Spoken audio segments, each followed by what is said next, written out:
Իմ տիկինը ծննդատանն աշխատել է համարյա 60 տարի, 65,000 դրամ թոշակ է ստանում։ Չեն աշխատել 37 են ստանում։ Մինիմումն են էլի ստանում։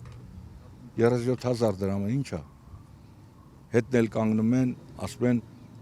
մեր սպառողական զամբյուղը 38,000 դրամ, այսինքն 1000 դրամ նախընկառում, հա։ Դե 1000 դրամ էլ ավելացրեք էլի, որ սպառողական զամբյուղը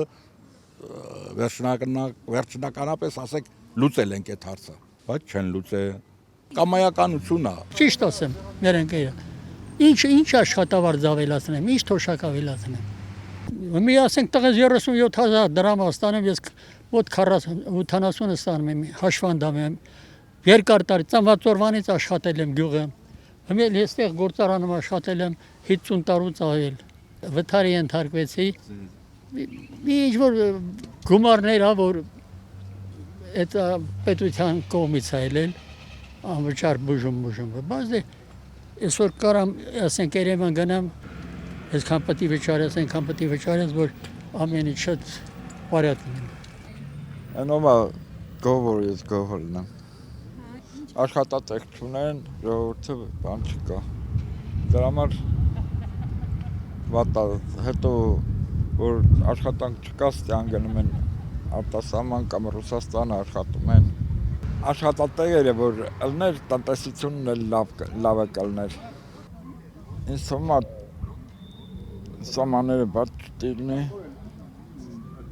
Ժողովուրդը մի ասացված կունի, եթե բացվի էլ պետք է մեր ղեկավարությունը ոնց են ասում, ճիպոտը ձեռից է բաց չթողնի։ Եթե բաց թողեց, ով դինքեր կատարվի։ Այս մեր ղեկավարությունը պետք է հենց ճարվել, ոնց որ ադրբեջանցիք են ճարվել։ Ու նոր կարգավորվեր ամեն ինչը։ 94 թվին տերես հարցերը լուծվի, բայց 94 թվին ոչ մի հարցեր չի լուծվել։ Այն ասա խնդիրը Հայաստանում եկել է դատական կազմը, խայտառակությունը։ Սպանության մարդուն տնային կալանք է տալի։ Յո, այդ ով հենց բան տեսած, նրան ծնա բանտարկությունը հասնում, դու նրան տնային կալանք ես տալի։ Նախապատրաստվող հանցագործությունների վերաբերյալ պետք է իրանք օպերատիվ գործեր կազմեն, սկսեն աշխատել։ Ինչի նրանք չգիտեին, որ այն գեղապետին որ խփեցին, նրանք նրա աղբորն էին խփել, նրանք էլ նրան վենդետա էլի այս բանի իտալական ձևով։ Չգիտեին որ տենց ալելու։ Ինչի՞ չէին նրանց վրա վերահսկողություն սահմանում։ Օպերատիվ վերահսկողություն։ Հա? Որովհետև նախարար չունենք, օպերատիվ աշխատանք չունենք։ Օպերատիվ աշխատանք։ Եմի որ Աստված ոչ անի, պատերազմը լի։ Այդ նախարարը զենքը վերաունելու իր զորքի առաջննի գնա կռվի։ Կգնա կռվելու։ Պատերազմ կգնա, ոնց որ այն անցած նախարարներն են ճիշտ բան են, վարկաբեկված են, բայց Հայկ Հարությունյանը մեր հետ Լաչինում պոստի այլել անընդհատ Լաչինի միջանցքը միլիցիան էր պահում։ Հետո դրանից հետո Ստեփանակերտ եւ այլը, մենք ասում եմ նախարարներ ենք ունեցել, որ մեր հետ դուրս են եկել գնացել պատերազմ։ Նոյեմբերյանում էլ նույնը Սարգսյան Տիգրանը, ըտի մենք բան ունենք, զամմինիստրը ունենք, Հունանյան եւ այլը, սա գալիս էին ըտի, այդ մարդիկ մեր հետ որ ուրիշ բան չլի, հոգեբանական բան է էլի, պատերժկա, աջակցությունը։ Դու տենում ես, որ քու մինիստրը կամ մինիստրի տեղակալը քու հետ խրամատում կռվում է։ Դու չես կարա, արդեն ըտի փախ չես էլի, ուզած չուզած պետք է կանգնես կռվես։ Նալատ կարած քանդում են։ Ինչի ես,